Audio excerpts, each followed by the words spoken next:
Bienvenue pour cette nouvelle vidéo. Aujourd'hui, 4 anecdotes. Je suis vif, je suis concis, je suis circoncis. Non, 4 anecdotes, des très marrantes, des beaucoup plus marrantes, des encore mieux marrantes, des moi. C'est sur ce déballage de spéculoos qu'on commence cette première anecdote.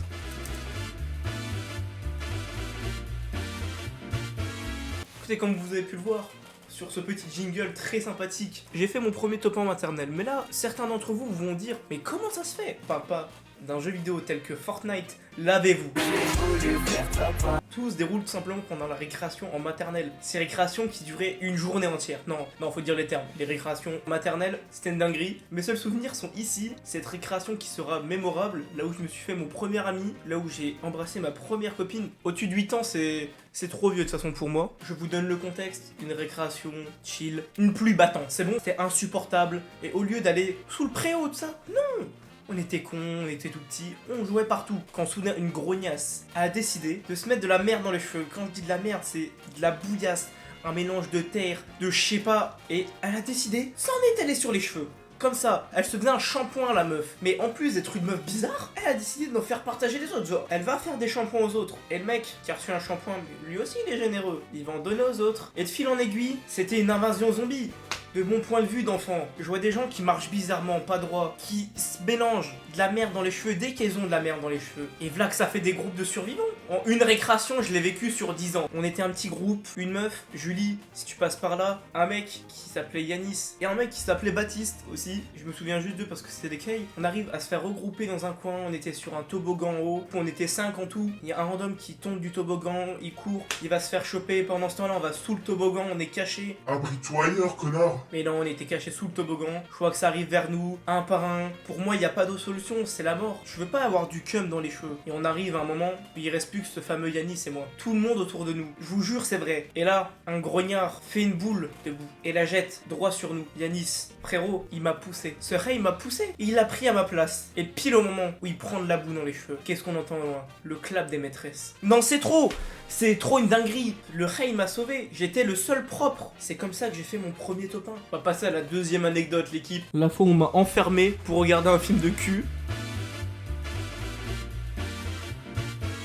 Et non, ce n'est pas une vanne. Et oui, comme vous avez pu le voir, cette deuxième anecdote est très terre à terre. Ne vous inquiétez pas, il y a d'autres choses plus croustillantes encore. Donc pour cette deuxième anecdote, comme vous avez pu le voir, j'ai été enfermé. Mais il faut le contexte. Ma mère est une personne très sympa et qui a de très bons entourages. Ma mère est une personne très lambda. Elle a un petit quotidien normal et tout. Mais elle a des potes, c'est la folie. Ils ont des châteaux, ils sont peintres et tout. Que des restas, frère. Enfin des restas à leur échelle, tu vois, mais que des gens blindés, tout ça. Elle a que des bons contacts. Et donc ma daronne aidait une personne qui a un château. Et donc dans ce château, il y avait une pièce cinéma. Avec un vidéoprojecteur, des sièges de cinéma, genre la dinguerie. Et moi et ma nièce, nous avons décidé de faire un cache-cache dans le château. Quoi faire quand t'es petit? À part un énorme cache-cache, dans un château qui plus est. Tu peux te cacher partout. Et donc, nous avons eu la merveilleuse idée de nous cacher dans la salle cinéma. Et pile au moment où ma mère rentre avec la propriétaire du château. Ma mère qui à l'époque devait avoir genre 40-45 ans et la propriétaire du château aux alentours des 60. Elle pense en rentrant à verrouiller la porte derrière eux et donc on était enfermés. Elle avait les clés in the pocket, on était baisés, on pouvait plus sortir. On notifie que moi et ma nièce on est cachés derrière les sièges pour pas qu'on nous crame.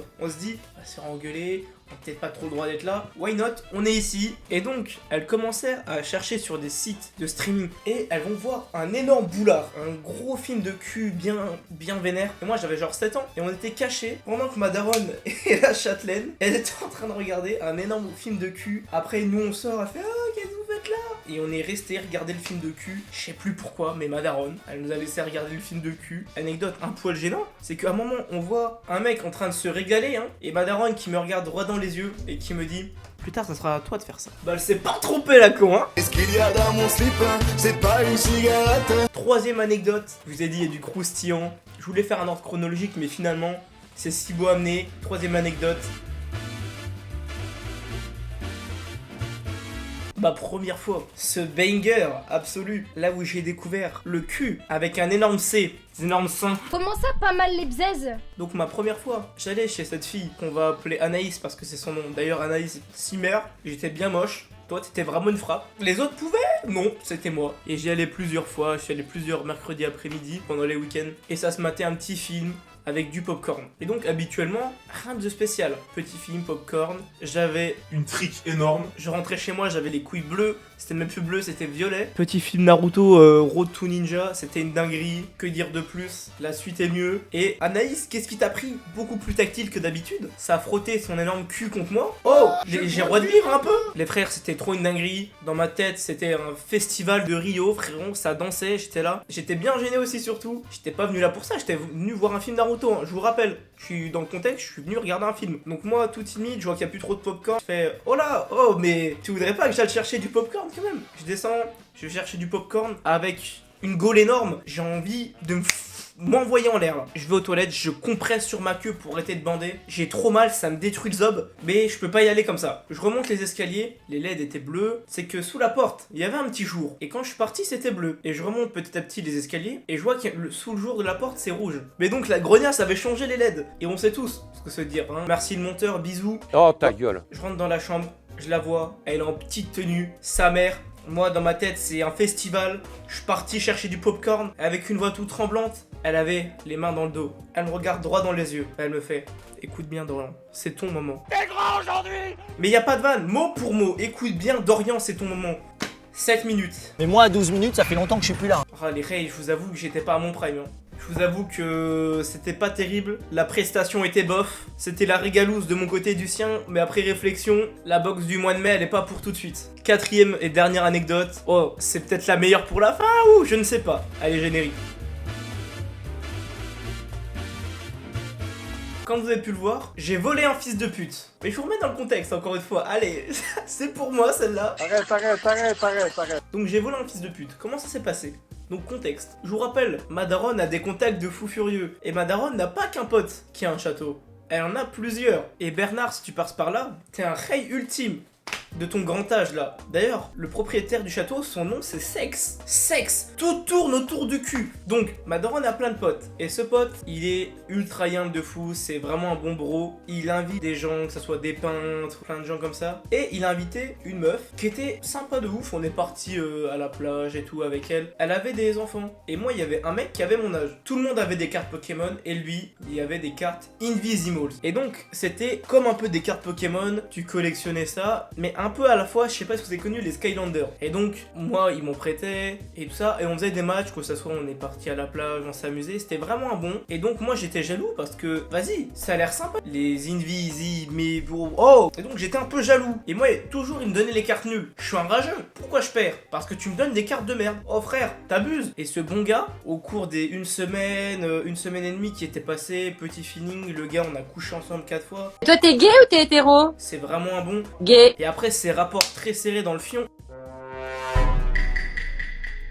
Non, pas ça. Et après ces rapports amicaux incroyables, le mec doit partir. Donc, ce gars, pourquoi c'est un fils de pute? Déjà, qu'est-ce que je lui ai volé? Je lui ai volé ses cartes. Pas tous, parce que moi je suis enrageux, il m'avait donné en partant, parce que c'était vraiment un bon gars, il m'a donné des cartes. Pas les plus nulles, mais des cartes normales dès qu'il avait en double ou des genre il s'en foutait de les avoir. Et ce bon gars, il m'a passé des cartes. Et moi, j'étais jaloux, je vous ai dit. Je suis un mec, j'aime être le meilleur. Qu'est-ce que j'ai fait? Pendant qu'il dormait la nuit où il devait partir, parce qu'il devait se lever le tôt le matin, je lui ai volé ses meilleures cartes. Il les avait rangées dans son sac et tout. Il était prêt à partir. Moi, en pleine nuit, je suis parti, je lui ai volé ses cartes. Je ne sais plus comment tu t'appelles, Ray, mais t'étais grave un bon. Et moi, j'ai appris plus tard. Ensuite, quand ils sont partis, je fais ah, machin. Et en plus, sa mère, elle était ultra jeune. Pour une meuf, le gars, il devait pareil, je devais avoir 8, 9 ans. Et la daronne, elle avait pas plus de 30 ans. Et qu'est-ce que ma daronne me raconte? Que même si c'était un bon gars, sa daronne, quand je vous ai dit que c'était un fils de pute, c'est qu'il y a zéro vanne. J'ai appris que sa mère c'était une pute. Force à lui. Mon gars, on est grave pas ensemble. Ta mère c'est une pute. Et je pense que maintenant qu'on va te le dire, tu pourras juste dire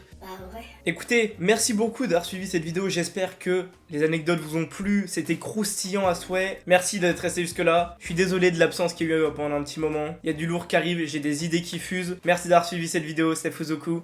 Ciao l'équipe. Ah